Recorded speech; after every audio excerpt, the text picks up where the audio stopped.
바로 내일 4월 24일 재보궐선거가 있습니다.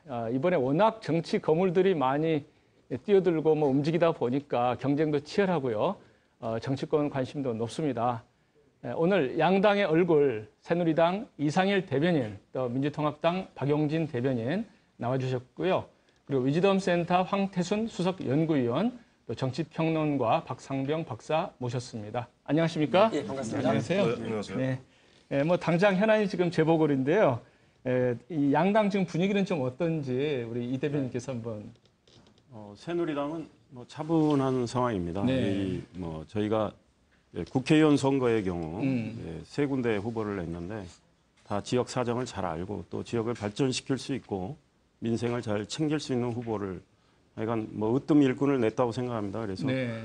지난 13일간의 공식 선거운동 기간 동안 그분들이 열심히 뛰었고 또 약간 지역 발전을 위해서 열심히 하겠다는 그 진정성을 잘 보여줬기 때문에 내일 좋은 선거 결과가 있을 거로 생각하고 있습니다. 그냥 지금 사실 민주당 분위기는 좀 어떤가 여쭙고 싶어요. 후보가 제대로 당선될 지금 전망이 좀 약한 것 같은데. 새누리당 이상일 대변인 말씀하시는 걸 보면 새누리당은 편안한 마음으로 지켜보고 있다 아닙니까? 이제 제일 곤란한 게 대변인이 돼서 불리한 선거에 관련된 전망을 하자는 자리에 나오는 게 쉬운 일은 아닙니다만 네. 그 새누리당으로서는 거기가 안방 선거 혹은 장롱 선거, 침대 네. 선거잖아요. 편안하게 이렇게 그 선거를 치를 수 있는 공간이고 또 심지어는 한 후보 같은 경우는 80%를 한번 넘겨볼란다 이런 얘기를 하셔가지고 지역 주민들을 깜짝 놀라게도 하셨더라고요. 선거를 대하는 태도가 조금은 그 오만함이 있습니다. 그래서 정치 거물이라고 이야기하고 큰 인물론을 이야기를 하시는데 지역 주민들은 20년 넘도록 그 지역에서 새누리당, 한나라당 이렇게 여당 후보들을 지지하고 이제 뽑아주셨던 곳이거든요. 그럼에도 불구하고 지역 발전 더디었고 또 정치 변화에 커다란 흐름을 가져오지 못했다라고 하는 점을 보신다면 이번에는 저희 우리 지역 주민들이 민주당의 후보들에게 큰 힘을 모아주실 거라고 생각하고 있습니다. 어떻게 보면 이제 항상 그 중간 선거 비슷하게 이제 정권 심판론이 제기돼야 될 상황인데 전혀 안 먹히는 이유가 뭘까요? 지금 정권 심판론 얘기하기는 너무 이르죠. 일한 게 아직. 그렇지 않아요? 너무 이르죠. 너무 이르고 정권 심판론이라기보다는 박근혜 정부 시작 단계의 민심이 어떤가. 그나마 박근혜 정부의 지지가 잘 나가면은 그마저도 안 될 텐데 조금 상당히 어려운 상황 아닙니까? 네. 이런 상황에서 과연 정말로 민심은 이 어려움을 그대로 반영하고 있는 것인지 그렇지 않다고 얘기하면은 박근혜 정부의 초기 국정쇄신이 상당히 힘이 실리겠죠.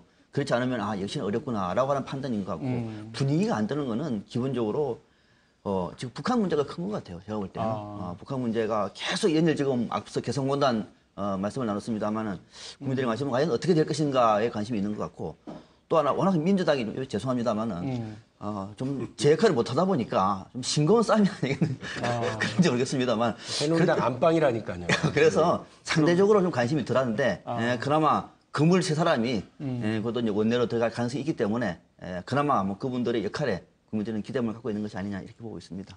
우리 박영진 네. 대변인 말씀에 하나 그냥 붙이자면 네. 그 새누리당 안방 선거라고 하셨는데 마지막엔 또 기대를 건다고 말씀하셨는데 이제 선거 결과는 내일 나오니까 유권자들이 잘 판단을 하실 거로 생각하고 지금 우리 이제 박상병 선생님께서 말씀하셨지만 노원병이 관심이죠. 그래서 새누리당도 그 지역에 대해서는 기대는 걸면서도 또 이제 저희 기대에 어긋나는 결과가 나올 수도 있다고 생각을 합니다. 워낙에 지역 자체가 저희가 이제 불리한 지역이죠. 그러니까 안방 선거는 아닌 거죠. 그러니까 노회찬 전 의원이 57%로 당선됐던 것이고 18대 때 홍정욱 한나라당 후보가 당선됐을 때는 새천년 민주당이 16%, 그다음에 노회찬 진보신당 후보가 40%. 이래서 이제 홍정욱 후보가 43%로 이겼던 것이고 네. 합치면은 이제 야권이 훨씬 센 거죠. 근데 그때는 이제 그 새천년 민주당이 아니고 통합민주당이네요. 통합민주당은 당당하게 후보를 냈죠. 그래서 어찌됐든 승부를 겨뤘는데 민주당이 제1야당이고 거대 야당인데 이번에 후보를 냈으면 더 좋지 않았을까 이런 생각도 해봅니다. 사실 노원병을 보게 되면은 거기도 야권 단일화가 제대로 됐다고 볼 수가 없는데요. 처음에 이렇게 두 후보가 좀 접전하는 것처럼 보이다가 점점 격차가 벌어지면서 좀 시들해지는 이유가 뭘까요? 아무래도 안철수 후보가 지난해 재작년이죠. 2011년부터 보면 안철수 바람, 안철수 돌풍의 주인공 아닙니까?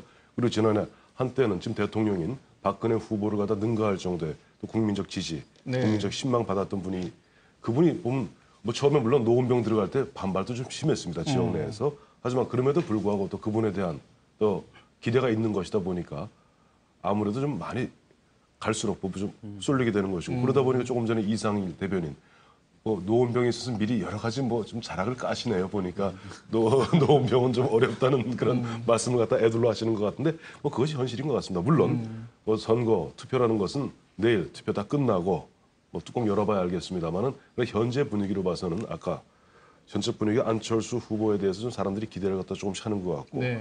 거기에다 보니까 이제 야권과 당초 보니까 그런 얘기도 있었어요. 보면 문재인 의원이 지난번 그 장준하 선생님 그 이제 노제 지낼 때도 그때 한번 얘기하지 않았습니까? 문재인 의원도 뭐 기회가 된다면 나도 안철수 후보를 좀 돕고 싶다 얘기했는데 또 보면 마침 또 그 즈음에 이렇게 여론조사를 해보니까 문재인 의원이 도우면 또 오히려 좀 지지율이 떨어지는 그런 뭐 얘기가 있었죠. 그런 어떤 여론조사 결과도 나오고 어쨌든 안철수 후보 입장에서는 지금 민주당과 새누리당 그것도 틈새에 또 중간 지역에 자기의 두 발을 디딘 가운데 민주당의 표를 갖다가 또 보면 새누리당의 일부 표를 갖고 오다 보니까 아무래도 지금 아까 말씀하신 대로 좀 표차가 조금씩 벌어진 것 같아요. 저는 어렵다고 뭐 말씀드린 건 아니고 여전히 기대를 걸고 있습니다. 노원병에서도. 그리고 우리 허준영 후보가 지난 총선 때부터 40% 정도 득표를 얻었죠. 그다음 총선 이후에 대선을 치르면서 진짜 열심히 해왔다고 생각합니다. 그리고 안철수 전 교수에 대해서는 뭐 이제 대선 과정에서 지켜본 분들의 또 판단이 있을 거고 네.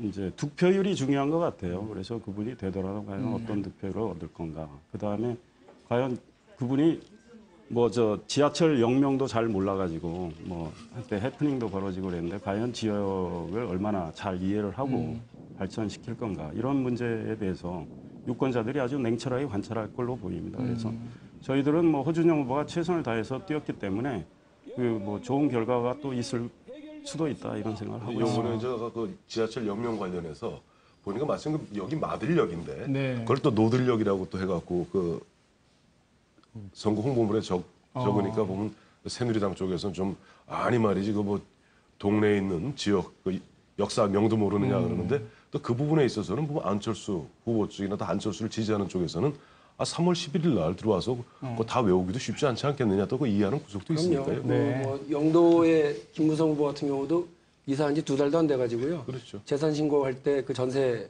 얻은 아파트도 신고 안 된 채로 하셨다고 하더라고요. 그러니까 보궐선거니까 뭐 이렇게 지역 옮겨서 하는 거는 뭐 너무 이렇게 얘기하실 건 꼬집을 아니죠. 때는 있으실 것 같은데. 재산 신고 문제는 네. 아니 그러니까 신고 그거 가지고 시점이 그러니까 지난해 2달밖에 안 됐다는 얘기죠. 다른 거죠. 뭐 급하게 선거 2달 전에 이사 뭐 오신 이렇게 분이 뭐 지금 있다는 거죠. 선거가 진행돼서 그런 것 같은데요.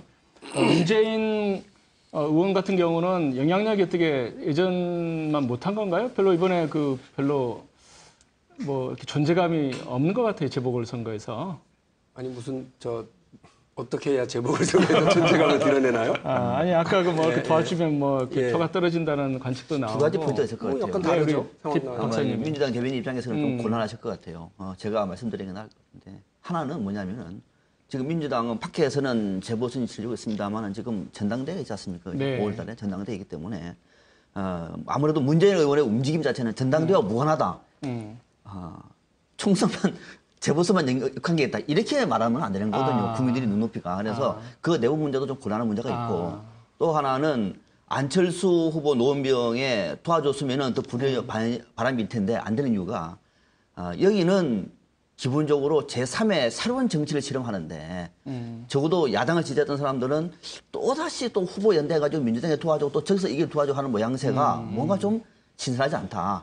그래서 플러스 효과보다도 오히려 마이너스 효과가 많지 않겠느냐. 그리고 또 당선 이후에도 안철수 후보의 새로운 정치 행보를 하더라도 그건 바람직하지 않다라고 하는 판단이 있었던 것이고 그래서 정중하게 사용을 하고 민주당에서 그렇게 판단을 한 것 같아요. 그래서 바람이 안 이는 문제가 아니라 저는 오히려 그게 옳다고 봅니다. 그렇게 가는 것이 저는 정당적으로 사실 봐요. 우리 박 대변인께 좀 제가 꼭 기회를 드리고 싶은 그 이슈가 이제 예. 국정원 이슈인데요. 지난번에 나오셨다가 말씀 이제 제대로 못 하고 가셨는데 국정원 대선 개입 그 의혹이 어떻게 악재는 악재인데 새누리당으로 보면 별로 또 악재로서 살아나지 않는 분위기예요. 어떻게 보세요, 그 이슈를? 갑자기 재보궐에서 국정을 몰빵을 하는군요. 네. 적어도 이번 사건과 관련해서